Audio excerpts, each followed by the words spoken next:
and in consultation with the Coalition Council, His Excellency, our candidate Raila Odinga, has appointed the following panel members to assist and advise him regarding the nomination of the party's deputy presidential candidate.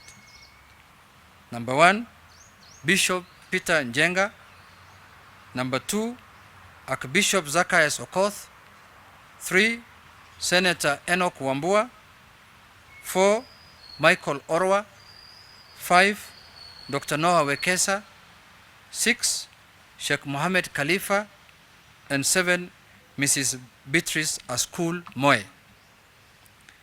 The panel shall reach its decision through consensus and shall elect its chairperson. The panel secretary shall be Mrs. Elizabeth Mayo.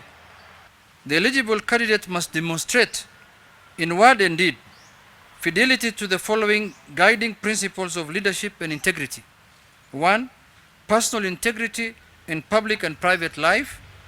2, in previous public service or private affairs, objectivity and impartiality in decision making, and in ensuring that decisions are not influenced by nepotism, favoritism, other improper motives, or corrupt practices. The panel is required to submit to the candidate names of the suitable candidates for his consideration on or before 10th May 2022.